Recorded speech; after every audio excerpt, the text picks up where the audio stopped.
বিন Abdul Aziz, Islamic studies, Pabna.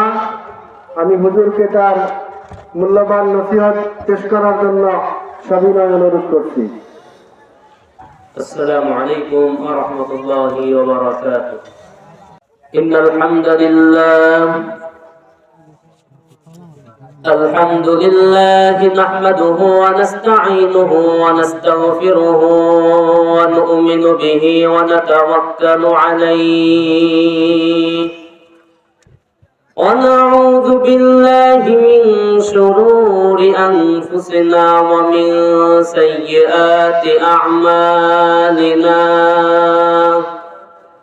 من يهده الله فلا مضل له ومن يضلل فلن تجد له وليا مرشدا. ونشهد أن لا إله إلا الله وحده لا شريك له. ونشهد أن سيدنا إمامنا قدوتنا طبيبنا وطبيب أرواحنا ومولانا محمدا عبده ورسوله. أما بعد فقد قال الله تعالى في شان حبيبه: أعوذ بالله من الشيطان الرجيم. إن الله وملائكته يصلون على النبي يا أيها الذين آمنوا صلوا عليه وسلموا تسليما. محبت الشفيع اللهم صل على سيدنا محمد وعلى آل سيدنا مولانا محمد. Mormon ভালো না, আমার দিল ভালো না, মন ভালো না, আমার দিল ভালো না। কতদিন হলো নবীর রওজা দেখি না, বলো না। কতদিন হলো নবীর রওজা দেখি না, নবীর রওজা দেখি না, আমার মন ভালো না। নবীর রওজা দেখি না, আমার মন ভালো না। কতদিন হলো নবীর রওজা দেখি না। আল্লাহুম্মা সাল্লি আলা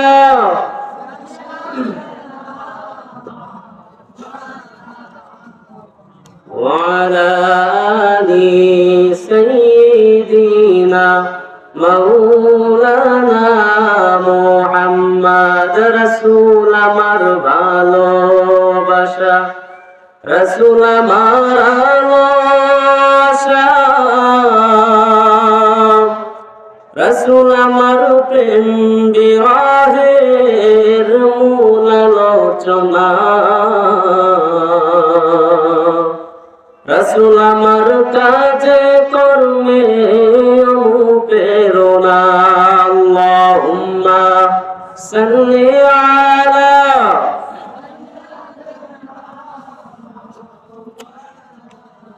মুহাম্মদ ওয়া আলা আলি সাইয়্যিদিনা মাওলানা মুহাম্মদ।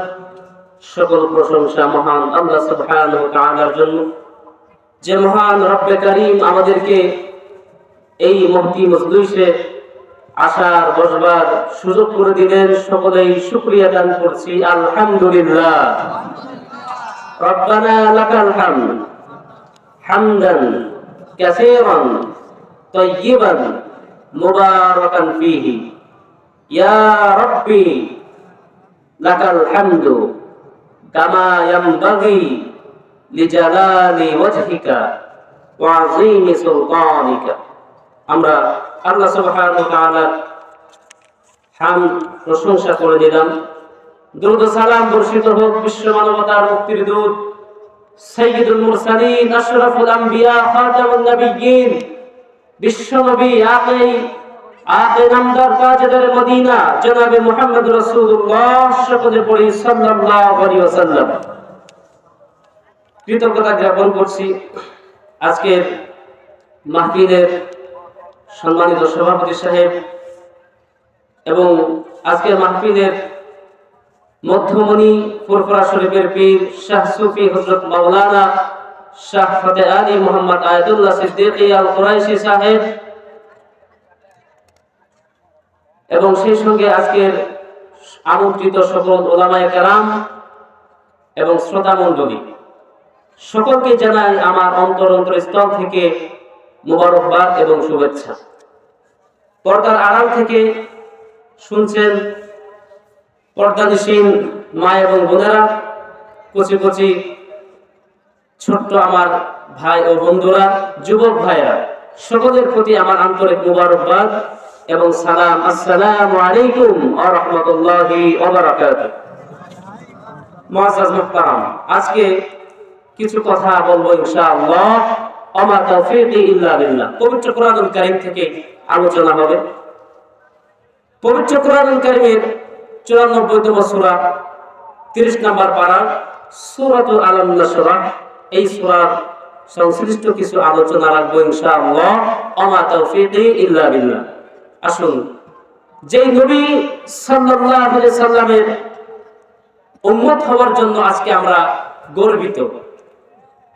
পূর্বেকার জামানার নবীরা পর্যন্ত শেষ নবী মুহাম্মদ সাল্লাল্লাহু আলাইহি সাল্লামের একজন আদনা উম্মত হওয়ার জন্যও আল্লাহর কাছে আরজি পেশ করেছেন। কিন্তু আমরা যারা এখানে এসেছি, আমরা কিন্তু আল্লাহর কাছে কোনো দরখাস্ত করি নাই যে হে রব, আপনি আমাদেরকে শেষ নবীর আখিরি নবীর উম্মত হিসেবে পাঠান।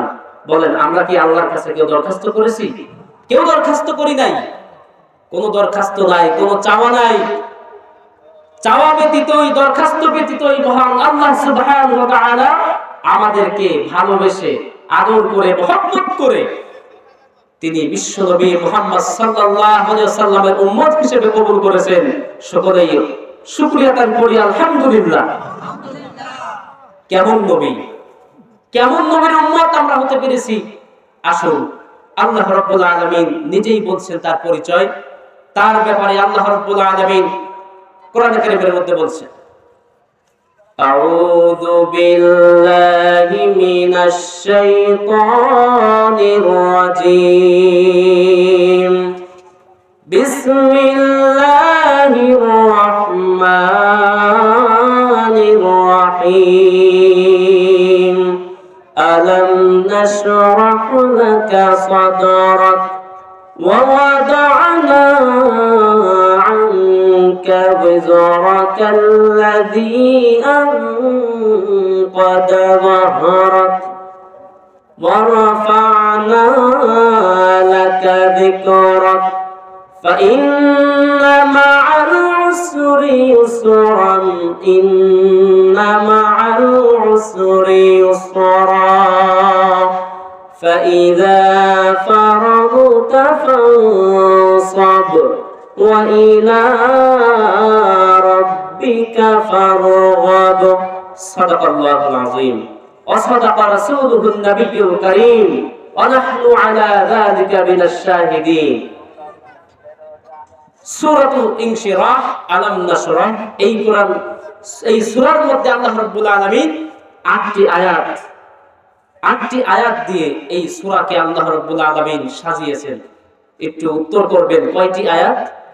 8টি আয়াত দিয়ে আল্লাহ রাব্বুল আলামিন এই সূরা ইনশিরাহকে সাজিয়েছেন। এই সূরার মধ্যে রয়েছে 8টি আয়াত, রুকুর সংখ্যা হলো 1। এই সূরার মধ্যে আল্লাহ রাব্বুল আলামিন তার হাবিব সাল্লাল্লাহু আলাইহি ওয়াসাল্লামের প্রতি কি কি নিয়ামত দান করেছেন সেই নিয়ামতের বর্ণনা দিয়েছেন। আল্লাহর নবী সাল্লাল্লাহু আলাইহি ওয়াসাল্লামকে দিয়েছেন সান্ত্বনা, এবং সর্বোপরি আল্লাহর নবী সাল্লাল্লাহু আলাইহি ওয়াসাল্লামকে দিয়েছেন দিক নির্দেশনা, যে হে রাসূল আপনার জীবনকে আপনি কিভাবে অতিবাহিত করবেন। নিয়ামতের বর্ণনা, সান্ত্বনা এবং সেই সঙ্গে দিয়েছেন দিক নির্দেশনা। প্রথমেই আল্লাহ রাব্বুল আলামিন হাবিব সাল্লাল্লাহু আলাইহি ওয়াসাল্লামকে কি নিয়ামত দিলেন সে কথা আল্লাহ পাক নিজেই বলছেন। আল্লাহ রাব্বুল আলামিন বলছেন, আলাম নাশরাহ লাকা সাদরাক, হে রাসূল আমি কি আপনার বক্ষকে, আমি কি আপনার হৃদয়কে প্রশস্ত করে দেইনি? আমি আপনার হৃদয়কে প্রশস্ত করে দিয়েছি। আপনি ছোট মনের মানুষ নন, আপনি অনেক বড় মনের মানুষ, অনেক বড় হৃদয়ের মানুষ। আপনি সংকুচিত হৃদয়ের মানুষ নন, ছোট মনের মানুষ নন। আমি রব্বুল আলামিন আপনার হৃদয়টাকে অনেক প্রশস্ত করে দিয়েছি। কিভাবে প্রশস্ত করলাম? কি দিয়ে আপনার হৃদয়টাকে আমি বড় করে দিলাম? বিল ঈমান ওয়া বিনূরিল কুরআন, ঈমান দিয়ে এবং কোরআনের নূর দিয়ে আমি রব্বুল আলামিন আপনার হৃদয়টাকে প্রশস্ত করে দিয়েছি। আল্লাহ রব্বুল আলামিন যদি কোনো বান্দাকে হেদায়েত করতে চান, কোন বান্দাকে রব্বুল আলামিন যদি তার হেদায়েতের চাদর দিয়ে মুড়িয়ে রাখতে চান, আল্লাহ রব্বুল আলামিন তার হৃদয়টাকে ইসলামের জন্য প্রশস্ত করে দেন। সুবহানাল্লাহ। কিভাবে? রব্বুল আলামিন বলেন সূরা জুমার, ফামান ইউরিদিল্লাহু আন ইয়াহদিয়াহু ইয়াশরাহ সাদরাহু লিল ইসলাম ওয়া মান ইউরিদ আন ইউদিল্লাহু ইয়াজআল সাদরাহু দায়িকান হারাজান কাআন্নামা ইয়াসআদু ফিস সামা। রব্বুল আলামিন বলেন, আমি আল্লাহ রাব্বুল আলামিন যদি কোনো ব্যক্তিকে হেদায়েত দান করতে চাই, কোন মানুষকে যদি হেদায়েত দান করতে চাই, তাহলে ওই ব্যক্তির, ওই মানুষের হৃদয়টাকে ইসলামের জন্য আমি প্রশস্ত করে দেই। ইসলামের কথা তখন তার ভালো লাগে, কোরআনের কথা ভালো লাগে, তাওহীদের দাওয়াত তখন তার ভালো লাগে, কোরআনের কথা ভালো লাগে। যদি কোনো ব্যক্তিকে আল্লাহ রাব্বুল আলামিন কি করতে চান? হেদায়েত দিতে চান। হেদায়েত যদি দিতে চান তাহলে তার কোরআনের কথা তার ভালো লাগে। আর যদি হেদায়েত না দিতে চান, কোরআনের কথা শোনা মাত্রই তার শরীরের মধ্যে অ্যালার্জি শুরু হয়ে যায়, ঠিক কি না? কোরআনের কথা শোনা মাত্রই তার রক্ত গরম হয়ে যায়, যে শুধু মৌলবীদের কাজই হলো এই কোরআন হাদিসের কথা বলা। জায়গা নাই অজায়গা নাই শুধু ওয়াজ করবে, শুধু নামাজের কথা বলবে, দ্বীনের কথা বলবে। কিন্তু রব্বুল আলামিন যার হেদায়েত দিতে চান, আল্লাহ পাক বলছেন, ফামান ইউরিদিল্লাহু আন ইয়াহদিয়াহু ইয়াশরাহ। ইশরাহ মানে হলো প্রশস্ত করে দেওয়া, খুলে দেওয়া। আল্লাহ রাব্বুল আলামিন যদি কোনো ব্যক্তিকে, কোনো বান্দাকে হেদায়েত দান করতে চান, তাহলে ওই ব্যক্তির, ওই বান্দার হৃদয়টাকে ইসলামের জন্য প্রশস্ত করে দেন। সুবহানাল্লাহ। অন্য আয়াতে রব্বুল আলামিন বলেন, আফামান শারাহাল্লাহু সাদরাহু লিল ইসলামি ফাহুয়া আলা নূরিন মির রাব্বি। রব্বুল আলামিন বলেন, বান্দারে শোনো, আফামান শারাহাল্লাহু সাদরাহু লিল ইসলাম, আল্লাহ রাব্বুল আলামিন যার হৃদয়টাকে, যার বক্ষ, যার হৃদয়টাকে ইসলামের জন্য প্রশস্ত করে দেন, তার হৃদয়টা প্রকৃতপক্ষে রব্বুল আলামিন নূর দিয়ে, হেদায়েত দিয়ে ভরপুর করে দেন। সুবহানাল্লাহ। নূর দিয়ে তার কলিজাটাকে ভরে দেন। কাকে? যাকে আল্লাহ রাব্বুল আলামিন হেদায়েত দিতে চান, তার কলিজাটা, তার হৃদয়টা, তার বক্ষটা আল্লাহ রাব্বুল আলামিন নূরে নূরান্বিত করে দেন। এই জন্য আল্লাহর নবী সাল্লাল্লাহু আলাইহি সাল্লাম তিনি বুঝতে পারলেন এই গুণধর জাতিকে, মক্কার এই গুণধর জাতিকে, আইয়ামে জাহিলিয়াতের এই জাহেলি যুগের মানুষদেরকে সঠিক পথের সন্ধান দিতে হলে, সঠিক রাস্তায় পরিচালিত করতে হলে একমাত্র ইসলাম ছাড়া দ্বিতীয় কোনো অপশন নাই।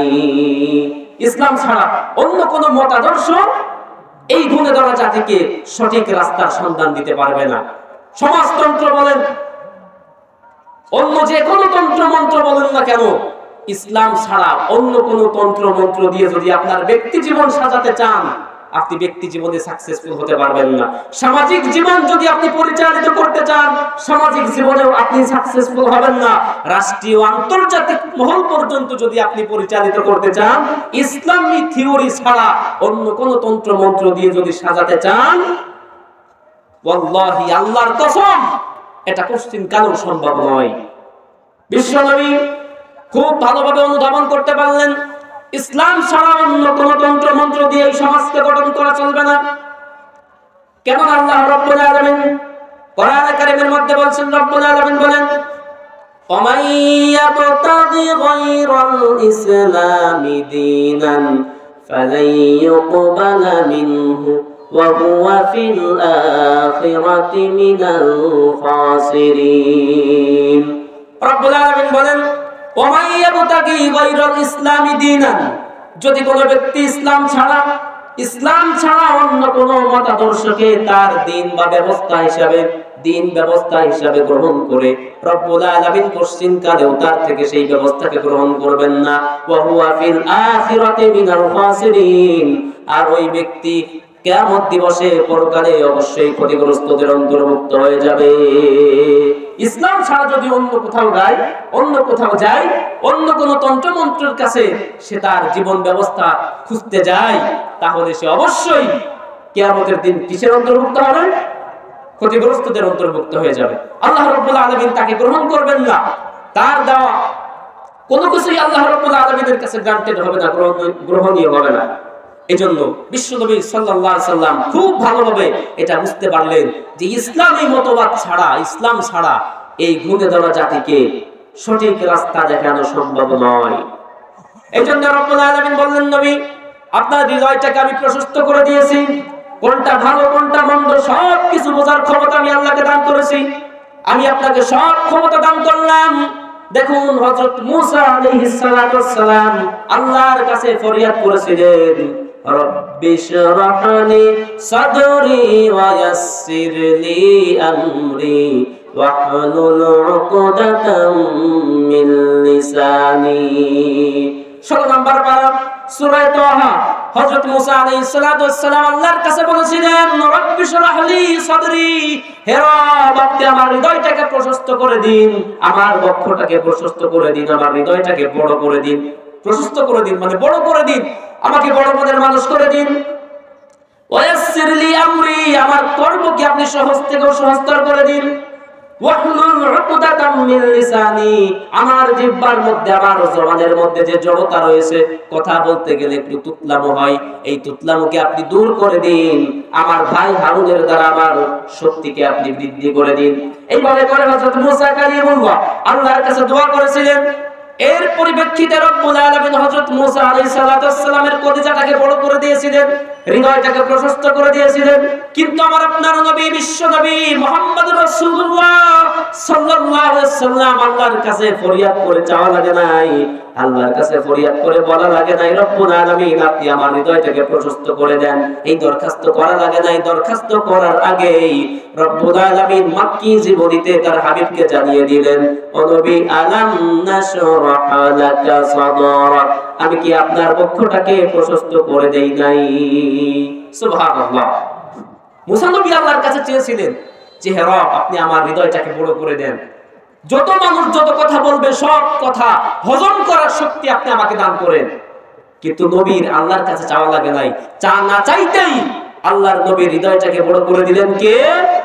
স্বয়ং আল্লাহ রাব্বুল আলামিন। তিনি বুঝতে পারলেন যে এই গুণধর জাতিকে ইসলাম ছাড়া আর অন্য কোন মতাদর্শ দিয়ে সঠিক রাস্তার সন্ধান দেওয়া সম্ভব নয়। এই জন্য নবীজি সাল্লাল্লাহু আলাইহি সাল্লাম তিনি ভয় পেলেন না। তার পক্ষকে যখন, তার হৃদয়টা যখন রব্বুল আলামিন প্রশস্ত করে দিলেন, তিনি উদ্যম সাহস নিয়ে এই জাহেলিয়াতের বিপক্ষে তিনি স্লোগান তুললেন, তাওহীদের স্লোগান দিলেন, একত্ববাদের স্লোগান নিয়ে তিনি দাঁড়িয়ে গেলেন, সাফা পর্বতের উপর দাঁড়িয়ে গেলেন। রব্বুল আলামিন কোরআনে কারীমের মধ্যে অবতীর্ণ করলেন সূরা ফাতির, ওয়া আনযির আশীরাতাকাল আকরাবিন। নবীজির হৃদয়টা প্রশস্ত, নবীজি এখন সাহস পেয়েছেন। তাওহীদের বাণী, ইসলামের বাণী, একত্ববাদের বাণী তিনি এখন প্রচার করবেন মক্কাতে। এই জাহেলি যুগের মধ্যেও তিনি তাওহীদের বাণীকে প্রচার করবেন, প্রতিষ্ঠিত করবেন ইসলামকে। তিনি শক্তি সঞ্চয় করলেন। বিশ্ব নবী তখন সাফা পর্বতের উপরে দাঁড়িয়ে গেলেন। দা রাসূলুল্লাহ সাল্লাল্লাহু আলাইহি ওয়াসাল্লাম কুরাইশান ফাজতামাউ। হাদিস শরীফের মধ্যে, মুসলিম শরীফের হাদিসে বলা হচ্ছে, নবীজি সাল্লাল্লাহু আলাইহি ওয়াসাল্লাম সাফা পর্বতের উপরে দাঁড়িয়ে তিনি কুরাইশদেরকে ডাকলেন। সকল কুরাইশের লোকজনেরা তখন একত্রিত হয়ে গেল এবং তিনি খাস করে কিছু গোত্রের নাম ধরে ধরে ডাকলেন। ইয়া বানি লুআই ইবনে কাব, হে লুআই ইবনে কাবের সন্তানেরা, ইনকিযু আনফুসাকুম মিনান নার, তোমরা তোমাদের নিজেদেরকে জাহান্নামের আগুন থেকে রক্ষা করে বাঁচাও। ইয়া বানি হাশিম, হে বনি হাশিমের সন্তানেরা, ইনকিযু আনফুসাকুম মিনান নার, তোমরা জাহান্নামের আগুন থেকে নিজেদেরকে বাঁচাও। ইয়া বানি আব্দে শামস, হে আব্দে শামসের সন্তানেরা, ইনকিযু আনফুসাকুম মিনান নার, তোমরা জাহান্নামের আগুন থেকে নিজেদেরকে রক্ষা করো। ইয়া বানি আব্দুল মুত্তালিব, হে আব্দুল মুত্তালিবের সন্তানেরা, ইনকিযু আনফুসাকুম মিনান নার, তোমরা তোমাদের নিজেদেরকে জাহান্নামের আগুন থেকে বাঁচাও। ইয়া বিনতে ইয়া ফাতিমা বিনতে মুহাম্মদ সাল্লাল্লাহু আলাইহি ওয়াসাল্লাম, হে আমার কলিজার টুকরা ফাতেমা, ইনকিদি নাফসিকি মিনান নার, তুমি তোমার নিজেকে জাহান্নামের আগুন থেকে বাঁচাও। ফাইন্নী লা আমলিকু লাকুম মিনাল্লাহি শাইআ, কেননা কাল কিয়ামতের ময়দানে আমি রাসূল তোমাদের কোনো কাজে আসব না। আল্লাহু আকবার। নবীজি তার কলিজার টুকরা সন্তান, কলিজার টুকরা নয়নের মণি ফাতেমাকে ডেকে বলছেন, তার গোত্রকে ডেকে বলছেন যে তোমরা তোমাদের নিজেদেরকে জাহান্নামের আগুন থেকে বাঁচাও। ফাইন্নী লা আমলিকু লাকুম মিনাল্লাহি শাইআ, কেননা কিয়ামতের দিন আমি আল্লাহর পক্ষ হয়ে, তোমাদের পক্ষ হয়ে আল্লাহর কাছে কোনো আবদার করতে পারবো না, কোনো লাভ হবে না। কেননা আমার মতো নবী অনেক এসেছেন, অনেকেই চলে গেছেন। আল্লাহ রাব্বুল আলামিন কোরআনে কারীমের মধ্যে তার হাবিবের জবানে এই কথা বলাচ্ছেন, হাবিব আপনি ঘোষণা করে দিন, কুল মা কুনতু বিদআম মিনার রাসূলি ওয়া মা আদরি মা ইউফআলু বি ওয়ালা বিকুম, হে রাসূল আপনি বলুন, আমি কোন নতুন রাসূল নই, আমি কোন নতুন রাসূল বা নবী নই। আমার পূর্বে অনেক নবী রাসূল এই পৃথিবীতে আগমন করেছেন, তারা চলে গেছেন। আমি জানি না কিয়ামতের ময়দানে রব্বুল আলামিন আমার সঙ্গে কি ব্যবহার করবেন, আর এটাও জানি না যে রব্বুল আলামিন তোমাদের সঙ্গে কিয়ামতের ময়দানে কি আচরণ করবে, এটা আমার জানা নাই। সুতরাং তোমরা নিজেরাই নিজেদেরকে জাহান্নামের আগুন থেকে রক্ষা করো। হে ফাতেমা, তুমি তোমার নিজেকে জাহান্নামের আগুন থেকে রক্ষা করো। তাওহীদের দাওয়াত দিলেন, ইসলামের দাওয়াত দিলেন, কালিমার দাওয়াত দিলেন, তিনি ভয় পেলেন না। এই প্রতিষ্ঠিত একটা সরকারের বিরুদ্ধে, প্রতিষ্ঠিত এই আইয়াবে জাহেলিয়াতের এই শক্তির বিপক্ষে তিনি দাঁড়িয়ে তিনি তাওহীদের দাওয়াত দিলেন, ইসলামের সুশীতল ছায়ার প্রতি মানুষদেরকে আহ্বান করলেন। তিনি কাউকে ভয় পেলেন না, কোনো শক্তিকে, কোনো ব্যক্তিকে, কোনো শত্রুকে তিনি ভয় পেলেন না। কেন? এর কারণ হলো রব্বুল আলামিন কোরআনে কারীমের মধ্যে ঘোষণা করেছেন, হে রাসূল, আলাম নাশরাহ লাকা সাদরাক, আমি কি আপনার হৃদয়টাকে প্রশস্ত করে দেইনি? হৃদয় প্রশস্ত করে দেওয়া অর্থাৎ কোন শত্রুকে ভয় না পাওয়া, কোন শত্রুর কটুকটাকে মনের মধ্যে গেঁথে না নেওয়া। অন্য আয়াতে রব্বুল আলামিন বলেন হাবিব, তার হাবিবকে ডেকে বলছেন, হাবিব ফাসদা বিমা তুমারু ওয়া আরিদ আনিল মুশরিকিন ইন্না কাফাইনাকাল মুস্তাহজিইন, হে রাসূল আপনাকে যেটা অর্ডার করা হয়েছে, আপনার প্রতি যেটা ওহী করা হয়েছে সেটা আপনি প্রচার করুন, প্রসার করুন, দাওয়াত দিতে থাকুন। ফাসদা বিমা তুমারু আরিদ আনিল মুশরিকিন, আর মুশরিকদের থেকে আপনি মুখ ফিরিয়ে নেন। মুশরিকরা যাই বলুক না কেন আপনি তাদের কথায় কর্ণপাত করবেন না। ইন্না কাফাইনাকাল মুস্তাহজিইন, আপনাকে নিয়ে যারা ঠাট্টা বিদ্রুপ করে, আপনার যারা বিরোধিতা করে, তাদের জন্য আমি আল্লাহ আপনার পক্ষ থেকে যথেষ্ট। সুবহানাল্লাহ। আপনার সঙ্গে যারা বিরোধিতা করে, আপনাকে নিয়ে যারা ঠাট্টা বিদ্রুপ করে, মশকরা করে, তাদের জন্য আপনার পক্ষ থেকে আমি আল্লাহই যথেষ্ট। সুতরাং আপনি কাউকে তোয়াক্কা করবেন না, কাউকে ভয় করবেন না, আপনি কাউকে লজ্জা করবেন না, ভয় করবেন না। আপনি আপনার কাজ করতে থাকুন, এই তাওহীদের বাণী আপনি প্রচার করতে থাকুন, প্রসার করতে থাকুন। আপনার পক্ষ হয়ে আমি আল্লাহই কাফের মুশরিকদের জন্য যথেষ্ট। সুবহানাল্লাহ। এই জন্য বিশ্বনবী মুহাম্মদ সাল্লাল্লাহু আলাইহি ওয়াসাল্লাম তার হৃদয়টাকে প্রশস্ত করে দেওয়া হলো। তিনি কাউকে ভয় পেলেন না, কাউকে তোয়াক্কা করেন না। নবীজি সাল্লাল্লাহু আলাইহি সাল্লাম এভাবে দাওয়াত দিতে লাগলেন, দ্বীনের দাওয়াত যখন দিতে লাগলেন, তাফসীরের কিতাবের মধ্যে লেখা হয়েছে আলাম নাশরাহ লাকা সাদরাক, এখানে নবীজি সাল্লাল্লাহু আলাইহি সাল্লামের বক্ষকে প্রশস্ত করে দেওয়ার অর্থ হলো তার সিনা চাক করা হয়েছিল। শাক্কুস সদর আমরা অনেকেই জানি, বিশ্বনবী মুহাম্মদ সাল্লাল্লাহু আলাইহি সাল্লামের জীবনে তাকে 3 বার সিনা চাক করা হয়েছিল। কয়বার? শাক্কুস সদর, 3 বার সিনা চাক করা হয়েছিল, মানে ওপেন হার্ট সার্জারি যেটাকে বলা হয়, একেবারে গলা থেকে দিয়ে নাভি পর্যন্ত ফেড়ে ফেলা, চিরে ফেলা। প্রথমবার যখন তাকে সিনা চাক করা হয় 5 বছর বয়সে মা হালিমাতুস সাদিয়া রাদিয়াল্লাহু তাআলা আনহার ঘরে। দ্বিতীয়বার যখন সিনা চাক করা হয় 40 বছর বয়সে যখন গারে হেরায় বিশ্বনবী মুহাম্মদ সাল্লাল্লাহু আলাইহি সাল্লামের উপরে পবিত্র কোরআন অবতীর্ণ হবেন তার পূর্ব মুহূর্তে।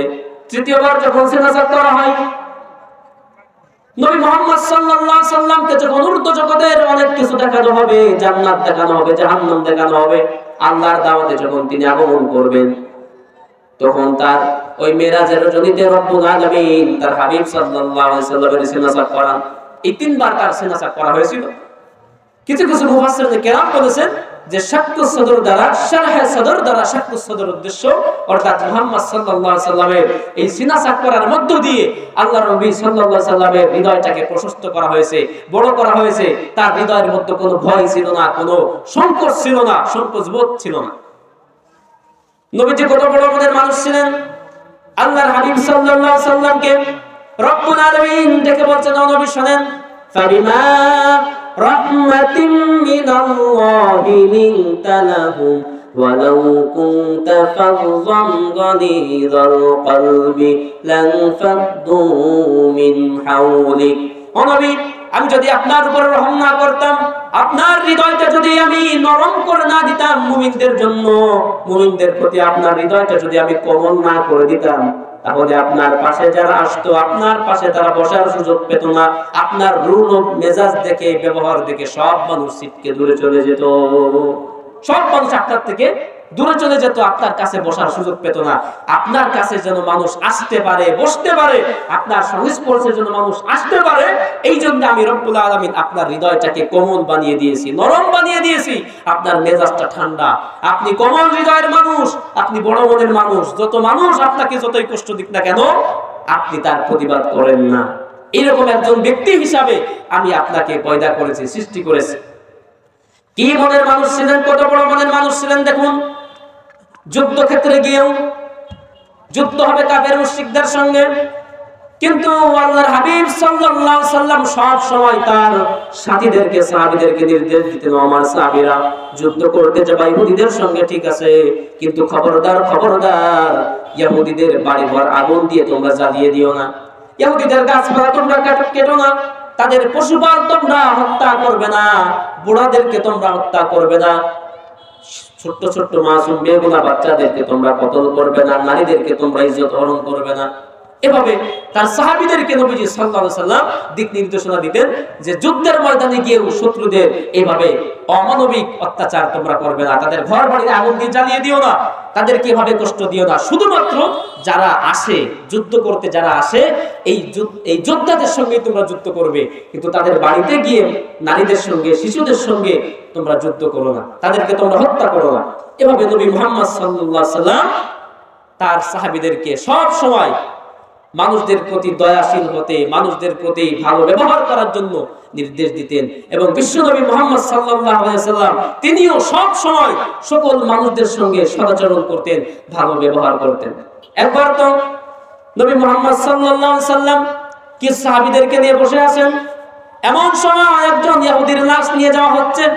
নবীজি সাল্লাল্লাহু আলাইহি সাল্লাম ওই লাশটা দেখে দাঁড়িয়ে গেলেন। সাহাবীরা বলছেন, ইয়া রাসূলুল্লাহ, এটা তো একজন ইহুদির লাশ, আপনি দাঁড়ালেন যে?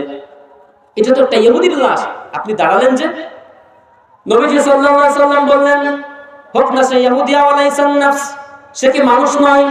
হোক সে ইহুদি বা নাসারা বা খ্রিস্টান, সে কি মানুষ নয়? কারণ সবার উপরে মানুষ সত্য, তার উপরে নাই, ঠিক কি না? নবীজি বলছেন যে সে কি মানুষ নয়? সে তো মানুষ, হোক সে ইহুদি। তার সম্মানে নবীজি দাঁড়িয়ে গেলেন। কারণ মানুষকে সম্মান দিয়েছেন কে? আল্লাহ রাব্বুল আলামিন তিনি মানুষকে সম্মান দিয়েছেন। সুতরাং সব মানুষকে, হোক ফকির, হোক আমির, হোক সে ধনাঢ্য, হোক সে কৃষক, হোক সে মুচি মেথর, সে যেই হোক না কেন, মানুষ হিসাবে আমাদের সকলকেই সম্মান করা উচিত, ঠিক কি না?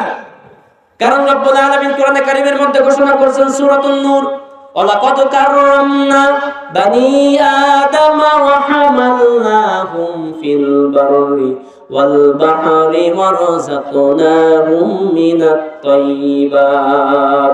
আল্লাহ বলছেন ওয়ালাকাদ কাররামনা, অবশ্যই আমি সম্মানিত করেছি বনি আদম। বনি আদমকে আমি সম্মানিত করেছি, বনি আদমকে আমি ইজ্জত দিয়েছি, সম্মান দিয়েছি। সুতরাং আল্লাহ রাব্বুল আলামিন নিজেই বনি আদমকে সম্মান দিয়েছেন, মানব মণ্ডলীকে সম্মান দিয়েছেন। আর আমরা মানুষ হয়ে অবশ্যই তাদেরকে সম্মান করতে হবে, ঠিক কি না? মানুষ হয়ে আমরা অনেকেই দেখবেন একটু যারা টাকা পয়সার গরম হয়ে গেছে, ক্ষমতার গরম হয়ে গেছে, একটু শিক্ষিত হয়ে গেছে, আর অশিক্ষিতদেরকে, মূর্খদেরকে, সাধারণ মানুষদেরকে ইজ্জত দিতে জানে না, রূঢ় ব্যবহার করে, খারাপ মেজাজ দেখায়, টাকার গরম হয়েছে। এখন যারা একটু গরিব প্রকৃতির, একটু ফকির, এদের সঙ্গে খারাপ ব্যবহার করে, দুর্ব্যবহার করে, এটা উচিত নয়, এটা ঠিক নয়। হোক সে গরিব, হোক সে আমির, হোক সে মুচি বা মেথর, মানুষ হিসাবে তাকে সম্মান আল্লাহ রাব্বুল আলামিন দিয়েছেন, আপনাকেও দিতে হবে। কারণ মানুষের জন্য তবেই তো জীবনটা ধন্য, ঠিক কি না? এই জন্য বিশ্বনবী মুহাম্মদ সাল্লাল্লাহু আলাইহি সাল্লাম মানুষ হিসাবে সকলকেই সম্মান দিতেন। নবীজি সাল্লাল্লাহু আলাইহি সাল্লাম যুদ্ধের ময়দান থেকে প্রত্যাবর্তন করতেছেন, ফিরে আসতেছেন। প্রতিমধ্যে প্রবল বৃষ্টির কারণে বিশ্বনবী সাল্লাল্লাহু আলাইহি সাল্লামের জুব্বা মুবারক ভিজে গেল। নবীজি সাল্লাল্লাহু আলাইহি সাল্লাম তার জুব্বা মুবারক খুলে একটা কাঁটাযুক্ত গাছের উপরে নেড়ে দিলেন। জুব্বাটা খুলে কাঁটাযুক্ত গাছের উপরে নেড়ে দিলেন। সাহাবীরা শিবির স্থাপন করলেন, সেখানেই তারা অবস্থান করতেছেন। ক্লান্ত পরিশ্রান্ত শরীর দিয়ে সাহাবীরা সকলেই ঘুমিয়ে পড়েছেন। একজন কাফের সৈনিক সে দূরে পাহাড়ে দাঁড়িয়ে দাঁড়িয়ে মুহাম্মদ সাল্লাল্লাহু আলাইহি সাল্লামকে ফলো করতেছে। একজন দুশমন সে দূরে দাঁড়িয়ে নবী মুহাম্মদ সাল্লাল্লাহু আলাইহি সাল্লামকে ফলো করতেছে, যে সে মুহাম্মদকে হত্যা করবে। নাউযুবিল্লাহি মিন যালিক, নবীজিকে হত্যা করার জন্য সে তাকে ফলো করতেছে। নবীজি সাল্লাল্লাহু আলাইহি সাল্লাম জুব্বাটি গাছের উপরে নেড়ে দিয়ে তিনি গাছের ছায়ায় সামান্য একটু আরাম ফরমাচ্ছেন। তিনি ঘুমিয়ে গেলেন। তরবারিটি তিনি গাছের সঙ্গে ঝুলিয়ে রেখেছিলেন। ওই কাফের মুশরিক সে পাহাড় থেকে নেমে আসলো। নেমে এসে নবীজি সাল্লাল্লাহু আলাইহি সাল্লামের গাছে ঝুলানো তরবারিটি নিয়ে মুহাম্মদ সাল্লাল্লাহু আলাইহি সাল্লামের মাথা বরাবর উঁচু করে ধরে বলছে, ইয়া মুহাম্মদ, এখন বলো তোমাকে আমার হাত থেকে কে রক্ষা করবে? নবীজি সাল্লাল্লাহু আলাইহি সাল্লাম চোখ খুলে দেখলো নবীজির মাথা বরাবর তরবারি ধরে রেখেছে শত্রুপক্ষ। এই অবস্থা যখন তিনি দেখলেন, নবীজি ভয় পেলেন না, বিচলিত হলেন না। তিনি বললেন, ও আল্লাহর দুশমন, আমাকে রক্ষা করবেন আমার আল্লাহ।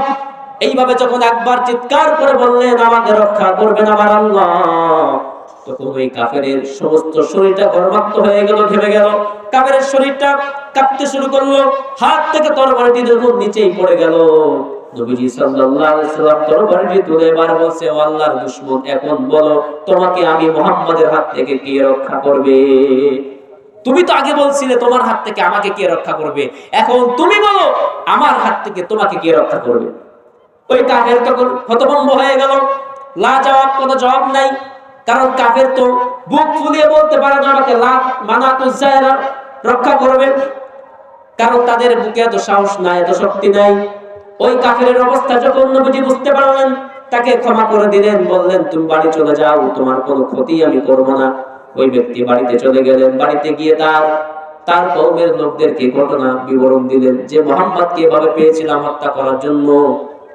মুহাম্মদ আমাকে হত্যা করার সুযোগ পেয়েছে, কিন্তু আমার সঙ্গে এমন ব্যবহার করেছে, আমি মুগ্ধ হয়ে গেছি। আমি ইসলাম ধর্ম গ্রহণ করতে চাই, তোমরাও যারা চাও আমার সঙ্গে চলো, মুহাম্মাদের হাতে হাত রেখে ইসলাম গ্রহণ করব। ওই ব্যক্তি বাড়ি চলে গেলেন, এই ঘটনার বিবরণ দিলেন। তার সঙ্গে অসংখ্য লোক কাফের মুশরিকরা এসে মুহাম্মদ সাল্লাল্লাহু আলাইহি সাল্লামের হাতে হাত রেখে কালিমা পড়ে মুসলমান হয়ে গেলেন। সুবহানাল্লাহ। নবীজি এই যে ভালো ব্যবহারের মাধ্যমে তিনি ইসলামকে প্রচার করলেন। কাফের মুশরিকরা তার হাতে দলে দলে এসে ইসলাম ধর্ম গ্রহণ করতে লাগলেন। তো এই অবস্থাটা সৃষ্টি হয়েছে কখন? যখন নবী সাল্লাল্লাহু আলাইহি সাল্লাম তাকে ক্ষমা করলেন, মানুষ হিসাবে তার প্রতি দয়া করলেন। কিন্তু দেখেন, যখন নবীজি সুযোগ পেয়েছিলেন তাকে হত্যা করার, যদি কল্লাটা উড়িয়ে দিতেন তাহলে কি একজন মানুষও ইসলাম ধর্ম গ্রহণ করতো না। কিন্তু এই যে উদারতা দেখে, এই যে ভালো ব্যবহার দেখে ওই ব্যক্তি মুগ্ধ হয়ে গেলেন, তার বাড়িতে গেলেন, পরিবার সহ নিয়ে এসে ইসলাম ধর্ম গ্রহণ করলেন। একবার নবী মুহাম্মদ সাল্লাল্লাহু আলাইহি সাল্লাম মসজিদে নববীতে বসে আছেন, এমন সময় একজন গ্রাম্য বেদুইন, ওই ব্যক্তি উঠে করে সওয়ার হয়ে এসে মসজিদে নববীর এক কিনারায় প্রস্রাব করা শুরু করে দিল। সাহাবীরা সকলেই তাকে হত্যা করার জন্য উদ্যত হলো। ইয়া রাসূলুল্লাহ, হুকুম করেন, মসজিদের মধ্যে প্রস্রাব করতেছে, বরদাস্ত করা যায় না, আমরা বরদাস্ত করতে পারি না, আপনি হুকুম দেন তার কল্লাটা উড়িয়ে দেই। নবীজি সাহাবীদেরকে কন্ট্রোল করলেন, তোমরা থামো, তার কাজটাকে পরিপূর্ণ করতে দাও, প্রস্তাবটা ক্লিয়ার মতো হতে দাও। ওই ব্যক্তি যখন প্রস্তাব করা শেষ হয়ে গেল, নবীজি নিজে জায়গা থেকে উঠে গিয়ে ওই ব্যক্তির গায়ে হাত দিয়ে বললেন, ভাই তুমি কি জানো তুমি যে প্রস্তাব করলে যে জায়গাটা, এই জায়গাটা কি তুমি কি জানো? ব্যক্তি বলছে না। গ্রাম্য মানুষ, সাধারণ মানুষ বলছে, না আমি তো জানি না এটা কি। নবীজি সাল্লাল্লাহু আলাইহি সাল্লাম তখন বললেন যে এটা হলো আমাদের ইবাদতগাহ, এখানে আমরা ইবাদত করি, আমরা আমাদের রবকে ডাকি, আমাদের স্রষ্টার ইবাদত করি, নামাজ আদায় করি, কোরআন তেলাওয়াত করি, জিকির আজকার করি। ভবিষ্যতে তুমি যখন এই ধরনের প্রস্রাব পায়খানা করার দরকার হবে, কোনো মসজিদের আঙ্গিনায় করবে না, দূরে কোথাও গিয়ে করবে। বুঝতে পেরেছো? ওই ব্যক্তি বলল যে অবশ্যই বুঝতে পেরেছি। তখন ওই ব্যক্তি বলছে যে আপনি কে, আপনার পরিচয়টা কি? নবী মুহাম্মদ সাল্লাল্লাহু আলাইহি সাল্লাম তখন বললেন, আনা আব্দুল্লাহ, আমি হচ্ছি আল্লাহর বান্দা, আল্লাহর গোলাম, ওয়া রাসূলুহু, এবং তার রাসূল, তার বাণীবাহক, তার রাসূল, তার দাওয়াত, ইসলামের দাওয়াত, কালিমার দাওয়াত, তাওহীদের দাওয়াত নিয়ে আমি এই ধরাধামে আগমন করেছি, এই পৃথিবীতে আমি এক বিপ্লব ঘটাতে এসেছি। ওই ব্যক্তি তখন নবী সাল্লাল্লাহু আলাইহি সাল্লামের প্রতি ভালো ধারণা আসলো যে হারি এত বড় একজন মানুষ, সে চাইলেই আমার কোনো অমঙ্গল করতে পারতো, সে যদি হুকুম দিত তাহলে আমার কল্লা আমার আর ধরে থাকতো না, নিচে গড়াগড়ি করতো। ওই ব্যক্তি তখন বললেন যে হে মুহাম্মদ, আমাকেও আপনার এই বিপ্লবে শরীক করে নিন, আমিও আপনার দলে যোগ দিতে চাই, আমাকে আপনি তাওহীদের বাণী পাঠ করান। নবী মুহাম্মদ সাল্লাল্লাহু আলাইহি সাল্লাম বললেন, তুমি আমার হাতে হাত রাখো। ওই বিদুইন নবীজির হাতে হাত রাখলেন এবং তিনি সাক্ষ্য দিলেন, আশহাদু আল্লা ইলাহা ইল্লাল্লাহু ওয়া আশহাদু আন্না মুহাম্মাদান আবদুহু ওয়া রাসূলুহু। মুসলমান হয়ে গেল। তাহলে এই যে নবী মুহাম্মদ সাল্লাল্লাহু আলাইহি সাল্লামের হৃদয়টাকে আল্লাহ রাব্বুল আলামিন যে প্রশস্ত করে দিয়েছেন, তার বক্ষকে প্রশস্ত করে দিয়েছেন, কোমল হৃদয়বান করেছেন, এটা আল্লাহ রাব্বুল আলামিনের একটি দয়া, একটি অনুগ্রহ, একটি নিয়ামত, যে নিয়ামত আল্লাহ রাব্বুল আলামিন তার হাবিবকে দিয়েছেন। এই জন্য দেখবেন কিছু মানুষ, আমরা আমাদের সমাজে কিছু মানুষ আছে, এদেরকে যতই আপনি গালাগালি করেন না কেন, এরা রাগ করে না, ছোটখাটো ব্যাপারে এরা কিন্তু রাগ করে না, মানুষদেরকে ক্ষমা করে। তো মানুষদেরকে ক্ষমা করা, মানুষদেরকে স্নেহ করা, মাফ করে দেওয়া, ভুল করলে, বারবার ভুল করছে, বারবার আপনি মাফ করে দিলেন, ক্ষমা করে দিলেন, এটা হলো নবীদের গুণ, আম্বিয়া আলাইহিস সালাতু ওয়াস সালামদের গুণ। এই জন্য মানুষদেরকে ক্ষমা করা শিখবেন, এটা নবীদের গুণ। এই গুণ যদি আপনার মধ্যে থাকে, মানুষদেরকে ক্ষমা করার গুণ যদি আপনার মধ্যে থাকে, আপনি বুঝবেন আম্বিয়াদের একটা গুণ আপনি আপনার হৃদয়ের মধ্যে ধারণ করতেছেন, ঠিক কি না? এই জন্য রব্বুল আলামিন বললেন, আলাম নাশরাহ লাকা সাদরাক ওয়া ওয়াদা'না আনকা ওয়িজরাকাল্লাযী আনকাদা যাহরাক। হে রাসূল, আলাম নাশরাহ লাকা সাদরাক ওয়া ওয়াদা'না আনকা ওয়িজরাক।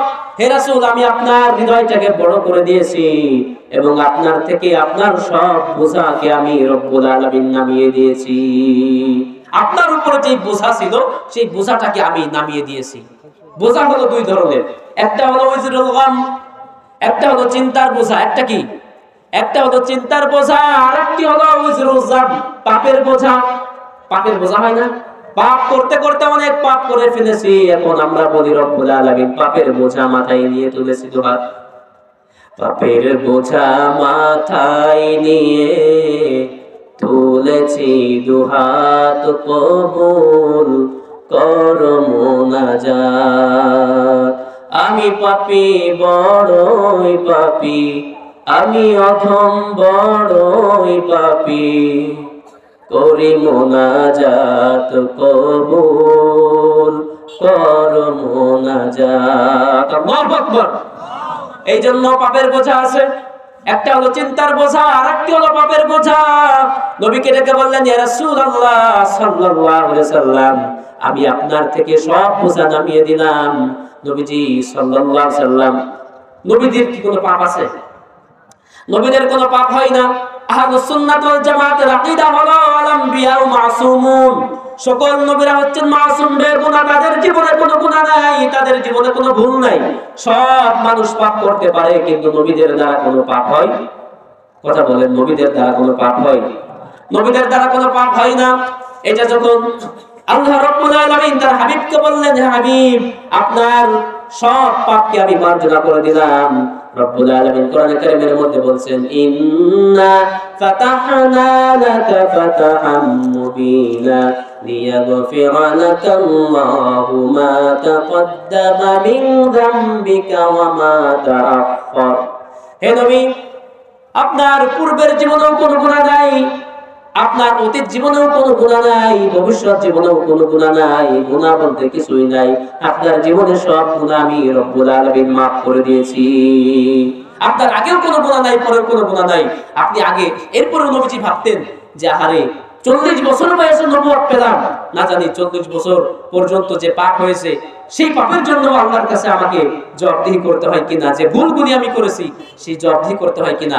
আল্লাহ রাব্বুল আলামিন সূরাতুল আল ফাতাহের এই আয়াত দ্বারা আল্লাহ নবী সাল্লাল্লাহু আলাইহি সাল্লামকে পাপ মুক্ত ঘোষণা করে দিলেন, টেনশনহীন করে দিলেন, যে হে রাসূল, আপনার টেনশনের কোনো কারণ নাই, ভয়ের কোনো কারণ নাই, কারণ আপনার অতীত জীবনেও কোনো পাপ নাই, আর যতদিন দুনিয়ায় থাকবেন আপনার দ্বারা কোনো পাপ হবে না। এই সার্টিফাই করলেন কে? স্বয়ং আল্লাহ রাব্বুল আলামিন। এরপর নবীজি বলতেন, ওয়াল্লাহি লাস্তাগফিরুল্লাহ ওয়া আতুবু ফিল ইয়াউমি আকসারু মিন 70 মাররা, রাওয়াহুল মুসলিম। নবীজি বলতেন, আল্লাহর নামের কসম করে বলি, দৈনিক প্রতিদিন আমি 70 বারেরও বেশি আল্লাহর কাছে তওবা ইস্তেগফার করি। দৈনিক। যার জীবনে কোনো পাপ নাই, বুঝেন, যার জীবনে কোনো পাপ নাই, অতীতে পাপ নাই, ভবিষ্যতে পাপ হবে না, এই ব্যক্তি বলছেন কি, ওয়াল্লাহি, আল্লাহর নামে শপথ, লাস্তাগফিরুল্লাহ ওয়া আতুবু, আমি আল্লাহর কাছে তাওবা করি, ইস্তেগফার করি, ফিল ইয়াউমি আকসারু মিন 70 মাররা, দৈনিক 70 বারেরও বেশি। তাহলে যার জীবনে পাপ নাই, সেই মহামানব রাহমাতাল লিল আলামিন, তিনি যদি দৈনিক 70 বারের বেশি আল্লাহর কাছে তওবা করেন, ইস্তিগফার করেন, আমার আপনার মতো মানুষ যাদের পাপ ছাড়া কোনো মুহূর্ত নাই, আমাদের কতবার আল্লাহর কাছে তওবা ইস্তিগফার করা দরকার? বুঝতে পেরেছেন? আমরা কয়বার করি বলেন? আমরা কয়বার ইস্তিগফার করি, কয়বার তওবা করি? যারা 5 ওয়াক্ত নামাজি, তারা হয়তো বড় জোর এই যে আসসালামু আলাইকুম ওয়া রাহমাতুল্লাহ, আসসালামু আলাইকুম ওয়া রাহমাতুল্লাহ, দুই দিকে সালাম ফেরানোর পরে কি বলে? আস্তাগফিরুল্লাহ, আস্তাগফিরুল্লাহ, আস্তাগফিরুল্লাহ। কয়বার? 3 বার পড়ি। যারা 5 ওয়াক্ত নামাজি, এরা বড় জোর 3 5 15 বার, 5 ওয়াক্ত নামাজে 15 বার ইস্তিগফার করে। কিছু মানুষ আছে যারা বিভিন্ন পীরের মুরিদ, তাদের থেকে সবক নেন, ফুরফুরার মুরিদ, সরসিদার মুরিদ, তাদের থেকে সবক নেন, সেই সবক অনুযায়ী তারা কিছু আমল কিছু করেন। কিন্তু সাধারণ মানুষ হিসাবে, সাধারণ মুসলমান হিসাবে আমাদের দৈনিক 70 বারেরও বেশি ইস্তেগফার করা দরকার। কারণ যার জীবনে পাপ নাই, সেই মহামানবী দৈনিক 70 বারের বেশি আল্লাহর কাছে ইস্তেগফার করতেন। এই জন্য রব্বুল আলামিন তার হাবিবকে বললেন, হাবিব, আপনার জীবনে কোনো পাপ নাই, আপনার পাপের কোনো চিন্তা নাই। আরেকটি চিন্তা, আরেকটি বোঝা হলো ওয়াজরুল গাম, চিন্তার বোঝা। এই বোঝাকেও আমি রব্বুল আলামিন আপনার থেকে নামিয়ে দিলাম। কি দিয়ে নামালাম? কোরআন দিয়ে নামালাম। কারণ কোরআন হলো এমন একটি কিতাব, কোরআন হলো এমন একটি বাণী। আল্লাহ রাব্বুল আলামিন কোরআন কারীমের মধ্যে সূরা ইব্রাহিম বলছেন, আলিফ লাম রা, কিতাবুন আনজালনাহু ইলাইকা লিতুখরিজান নাসা মিনাজ যুলুমাতি ইলান নূর। আল্লাহ রাব্বুল আলামিন বলছেন, হে রাসূল, আমি আপনাকে এমন একটি কিতাব দান করলাম, এমন একখানা আসমানি কিতাব দিলাম, যে আসমানি কিতাবের কাজই হলো অন্ধকারকে দূরীভূত করে দিয়ে আলোকে, সত্যকে প্রতিষ্ঠিত করে তোলা। ইলাইকা লিতুখরিজান নাস, যার কাজ হলো মানুষদেরকে অন্ধকার থেকে বের করে মিনাজ যুলুমাতি ইলান নূর, নূরের দিকে, সত্যের দিকে, হকের দিকে মানুষদেরকে পরিচালিত করা। এটাই হলো কোরআনের কাজ। সুতরাং সেই কোরআন আপনাকে দান করলাম, আপনার টেনশনের কোনো কারণ নাই, আপনার ভয়ের কোনো কারণ নাই। এরপরেও নবীজি সাল্লাল্লাহু আলাইহি সাল্লাম টেনশন করতেন উম্মতদেরকে নিয়ে। কাদেরকে নিয়ে? আমরা টেনশন করি আমাদের নিজেদেরকে নিয়ে, আমার নিজেকে নিয়ে, আমার পরিবার নিয়ে, আমার ফ্যামিলি নিয়ে। কিন্তু বিশ্বনবী মুহাম্মদ সাল্লাল্লাহু আলাইহি সাল্লাম তার টেনশন ছিল গোটা উম্মতকে নিয়ে, গোটা জাতিকে নিয়ে, যে কিয়ামত পর্যন্ত যত উম্মত আসবে না জানি তাদের অবস্থা কেমন হবে, না জানি তাদের অবস্থা কেমন হবে। এইজন্য বিশ্বনবী মুহাম্মদ সাল্লাল্লাহু আলাইহি সাল্লাম হাদিস শরীফ থেকে শোনাচ্ছি, নবীজি বলেন লিকুল্লি নাবিয়্যিন দাওয়াতুন মুস্তাজাবা, প্রত্যেক নবীকে আল্লাহ রাব্বুল আলামিন একটি করে মুস্তাজাব দাওয়াত দান করেছেন। সকল নবীদেরকে আল্লাহ পাক বলেছিলেন, নবী আপনাকে একটা সুযোগ দেওয়া হলো, যেই দোয়া করবেন দোয়া করার সাথে সাথেই সেটা কবুল হয়ে যাবে। জীবনে সুযোগ পাবে একবার, কয়বার? একবার সুযোগ পাবেন, দোয়া করার সঙ্গে সঙ্গে আপনার দোয়া কবুল হয়ে যাবে। সব নবীরা তাদের দোয়াটি এই মুস্তাজাবুদ দাওয়া দুনিয়ায় করে গেছেন। হযরত নূহ নবী আলাইহিস সালাম যে সুযোগ পেয়েছিলেন তার সুযোগটি দুনিয়ায় কাজে লাগিয়েছেন। হযরত মুসা কালিমুল্লাহ সুযোগ পেয়েছেন, তার সুযোগ দুনিয়ায় কাজে লাগিয়ে গেছেন। জাতির পিতা হযরত ইব্রাহিম খলিল তিনিও সুযোগ পেয়েছেন, তার সুযোগটি দুনিয়ায় কাজে লাগিয়ে গেছেন। হযরত ইউনূস নবী সুযোগ পেয়েছেন, সুযোগটি ওই যে মাছের পেটের থেকে তিনি কাজে লাগিয়ে গেছেন। সকল নবীরা তাদের সুযোগটি দুনিয়ায় কাজে লাগিয়েছেন, কিন্তু কেবলমাত্র আমার আপনার নবী সাইয়্যিদুল মুরসালিন বিশ্ব নবী মুহাম্মদুর রাসূলুল্লাহ সাল্লাল্লাহু আলাইহি সাল্লাম বলেন, ইল্লা আনা, তবে আমি আমার দেওয়া সেই সুযোগটি কাজে লাগাই নাই। আমার দেওয়া সেই সুযোগটি আমি কিয়ামতের দিবসে ইল্লা আনা ওয়া ইন্নী আখতাবিউ দাওয়াতি শাফাআতাল লিউম্মতি ইয়াউমাল কিয়ামা, আমার দেওয়া সেই মুস্তাজাবুদ দাওয়া সেই সুযোগটি আমি আমার গুনাহগার উম্মতের জন্য কিয়ামত দিবস পর্যন্ত রেখে দিয়েছি। সুবহানাল্লাহ, আমার আপনার জন্য রেখে দিয়েছে। সব নবীরা কিন্তু কাম সারছে দুনিয়াতেই, যে সুযোগ একটা পাইছে কাজে লাগাইনি। সব নবীরা দুনিয়ায় চেয়েছেন, কিন্তু আমার আপনার নবী উম্মতের কান্ডারি নবী, আমার আপনার মায়ায়, আমার আপনার টেনশনে সেই সুযোগটি তিনি কাজে লাগান নাই। নবীজি বলেন, আমি উহুদের ময়দানে দান মুবারক শহীদ করেছি, যদি সেদিন আল্লাহর কাছে ফরিয়াদ করতাম, সুযোগটি কাজে লাগাইতাম, আমার দাঁত শহীদ হতো না। তায়েফের ময়দানে আমার শরীর থেকে রক্ত ঝরেছে, যদি আল্লাহর কাছে ওই সুযোগটি আমি কাজে লাগাইতাম, আমার রক্ত ঝরতো না। কতদিন না খেয়ে থেকেছি, পেটে পাথর বেঁধেছি, আমি যদি আল্লাহর কাছে ফরিয়াদ করতাম, উহুদ পাহাড় স্বর্ণে রূপান্তরিত হয়ে যেত, আমার খোদার কোনো কষ্ট হতো না। দুনিয়ায় আমি রাজার হালতে বসবাস করতে পারতাম, কিন্তু আমার দেওয়ার সুযোগটি আমি কাজে লাগাই নাই। কিয়ামত দিবসের জন্য আমি রেখে দিয়েছি আমার গুনাহগার উম্মতের জন্য, কারণ ওই দিনটা এত ভয়ানক হবে, এমন ভয়ঙ্কর দিবস হবে। খামসিনাল ফাসানাতিম মিম্মা তাউদ্দুন, আল্লাহ বলছে তোমাদের দুনিয়ার গণনা অনুযায়ী 50,000 বছরের সমান হবে একটি দিন। ওই 50,000 বছর মানুষ দাঁড়িয়ে থাকবে উলঙ্গ দেহ নিয়ে, শরীরে কোনো কাপড় থাকবে না, মাথায় কোনো ক্যাপ থাকবে না, টুপি থাকবে না, ছাউনি থাকবে না, কোনো ছায়া থাকবে না, জমিনটা তামার জমিন হয়ে যাবে। সূর্যটা মাথার উপর থেকে 12টি মুখ দিয়ে একাধারে তাপ দিতে থাকবে, এমন একটি বিভীষিকাময় অবস্থা হয়ে যাবে। হাসরের ময়দানটা, গোটা হাসরের ময়দানটা হাহাকার হয়ে যাবে। মানুষেরা পানি পানি করে চিৎকার করতে থাকবে, কিন্তু পানির কোনো ব্যবস্থা থাকবে না, কোনো ছায়া থাকবে না, কেবলমাত্র আরশে আজিমের ছায়া ছাড়া কোনো ছায়া সেদিন থাকবে না। আমার আপনার নবী বলেন, আমি সেই দিন ওই ভয়াবহ কিয়ামতের দিনের জন্য আমার উম্মতের জন্য ওই দোয়াটি আমি রেখে দিয়েছি। আমি সেদিন সিজদায় পড়ে যাব, কত হাজার বছর কেটে যাবে একটি সিজদা দিয়ে। রব্বুল আলামিনের এক সময় দয়া হবে, মেহেরবানি হবে, তিনি এক সময় আমাকে ডেকে বলবেন, হাবিব মাথা উঠান, আপনি কি চান বলেন, আপনার সকল চাওয়া পাওয়া আজকে আপনার জন্য হাজির। সুবহানাল্লাহ, আমার আপনার জন্য রেখে দিয়েছেন ওই ভয়ঙ্কর দিনের জন্য, যেদিন ভাই ভাইকে চিনবে না। ইয়াউমা ইয়াফিরুল মারউ মিন আখিহি ওয়া উম্মিহি ওয়া আবি ওয়া সাহিবাতিহি ওয়া বানিহি, স্বামী স্ত্রীকে চিনবে না, স্ত্রী স্বামীকে চিনবে না, ভাই ভাইকে চিনবে না, বন্ধু বন্ধুকে চিনবে না, কেউ কাউকে চিনবে না, পরিচয় দিবে না। চিনবে না মানে চিনবে না এটা না, চিনবে না মানে চিনবে কিন্তু পরিচয় দিবে না। মানুষ চিনবে যে আমার ভাই, আমার স্ত্রী, আমার স্বামী, আমার সন্তান, কিন্তু কেউ কাউকে পরিচয় দিবে না। সেই দিনের জন্য আল্লাহর হাবিব সাল্লাল্লাহু আলাইহি সাল্লাম এই মুস্তাজাবুদ দাওয়াতি উম্মতের জন্য রেখে দিয়েছেন, উম্মতে মুহাম্মাদের জন্য রেখে দিয়েছেন। এই জন্য সেই নবীর জন্য আমাদের কিছু করা দরকার আছে না নাই? নবীর জন্য উম্মত হিসাবে আমার আপনার কিছু করার আছে না নাই? আসুন, সব কিছু, আপনি পাগড়ি বাঁধেন, আপনি মিসওয়াক করেন, আপনি তাসবিহ টেপেন, আপনি লম্বা জামা পরেন, সব কিছু সুন্নাত, ঠিক আছে। এই সুন্নাতগুলি মৃত্যুর পরে আপনাকে রেখে যেতে হবে, ঠিক কি না? মৃত্যুর পরে আপনি পাগড়ি নিয়ে যাইতে পারবেন, লম্বা জুব্বা নিয়ে যাইতে পারবেন, মিসওয়াক নিয়ে যাইতে পারবেন, আংটি নিয়ে যাইতে পারবেন, সব কিছু রেখে যেতে হবে।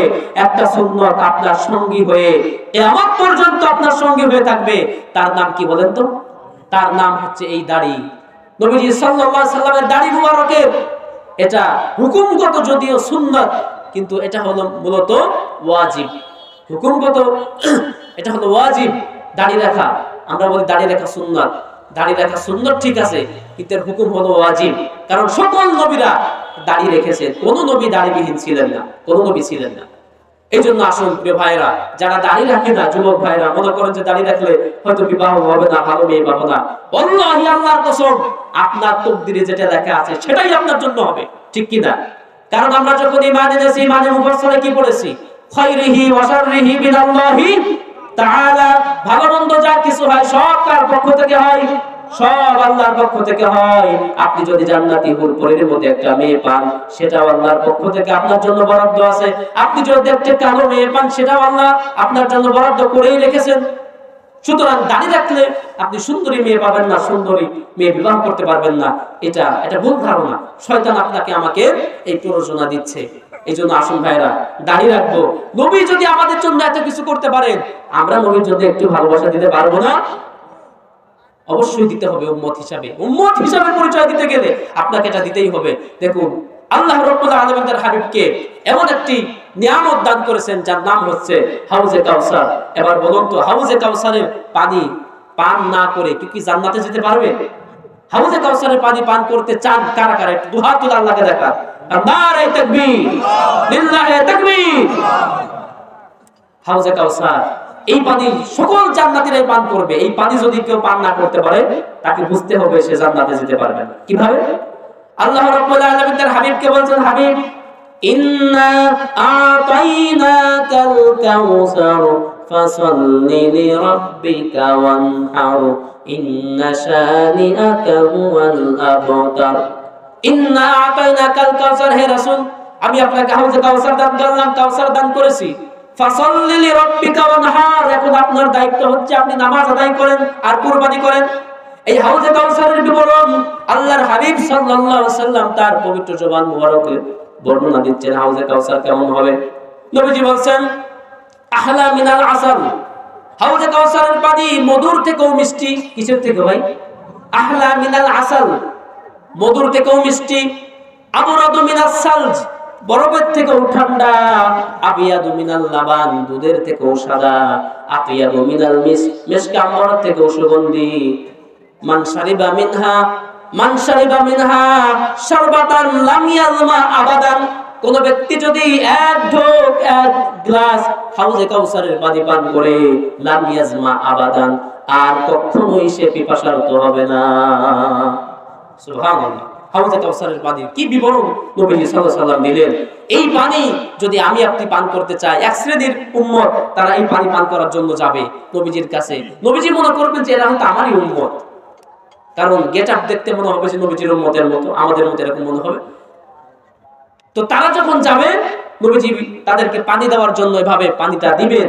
এমন সময় ফেরেশতারা এসে বাধা দিবে, ইয়া রাসূলুল্লাহ আপনি এদেরকে পানি দিবেন না। বলে কেন? এরা তো আমার উম্মত। নবীজি সাল্লাল্লাহু আলাইহি সাল্লামকে তখন ফেরেশতারা বলবেন, ইয়া রাসূলুল্লাহ নামে আপনার উম্মত ঠিক আছে, কিন্তু আপনি যখন পৃথিবী থেকে বিদায় নিয়েছেন, প্রত্যাবর্তন করেছেন, তখন আপনার ধর্মের মধ্যে এরা এত কম বেশি করেছে, আপনার ধর্মকে এরা একেবারে শেষ করে দিয়েছে।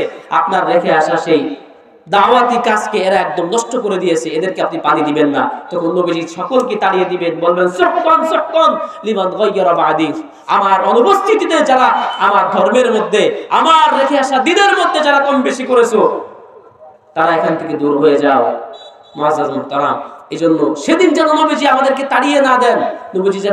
নবীজি যেন আমাদেরকে আরো কাছে টেনে নিয়ে হাউজে কাউসারের পানি আমাদেরকে পান করান। সেই জন্য আমরা আল্লাহর এবং আল্লাহর রাসূলকে রাজি ও খুশি করার জন্য যে সকল ভাইদের মুখে দাড়ি নাই, আমি আপনাদের পায়ে হাত দিয়ে অনুরোধ করে যাব, ভাই আপনি দাড়িটা রাখেন।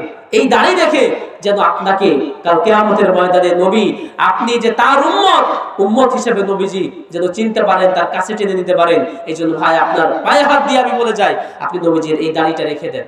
দাড়ি তার খুর দিবেন না। আপনার দাড়ি কাটার জন্য, শেভ করার জন্য যখন খুর লাগান, ওই খুর আপনার আপনার চেহারাই নয়, আপনি নবী সাল্লাল্লাহু আলাইহি ওয়াসাল্লামের কলিজায় আঘাত করলেন, ঠিক কি না? এজন্য প্রিয় ভাই, আজকে শেষ কথা বলে যাব যে জাহান্নাম থেকে বাঁচার তিনটা উপায় আছে। জাহান্নাম থেকে মুক্তি পাওয়ার জন্য তিনটি উপায় আল্লাহ রাব্বুল আলামিন পবিত্র কোরআনুল কারীমের মধ্যে 28 নম্বর পারায় ঘোষণা করেছেন। শুনবেন তো ইনশাআল্লাহ? তিনটি কথা ছোট্ট আকারে বলে যাব, এই কথাটা মনে রাখবেন, ইনশাআল্লাহ জীবনে পথ চলা সহজ হবে। আল্লাহ রাব্বুল আলামিন বলেন, ইয়া আইয়ুহাল্লাযীনা আমানু হাল আদুল্লুকুম আলা তিজারাতিন তুনজিকুম মিন আযাবিন আলীম।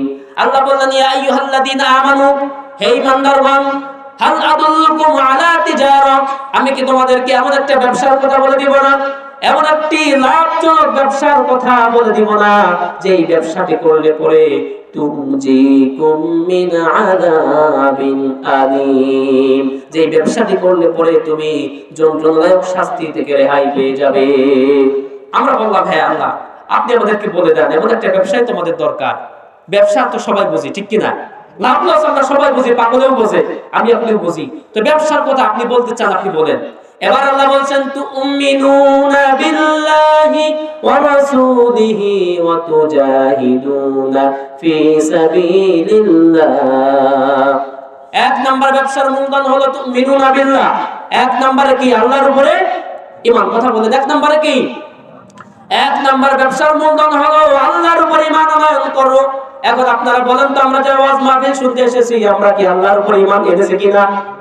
কারা কারা ঈমান এনেছেন হাত তুলে আল্লাহকে দেখান। নারে তাকবীর, লিল্লাহি তাকবীর। আমরা ঈমানদার। এক নাম্বার মূলধন আমাদের আছে তো? এক নাম্বার মূলধন আছে। এবার দ্বিতীয়টি আসুন।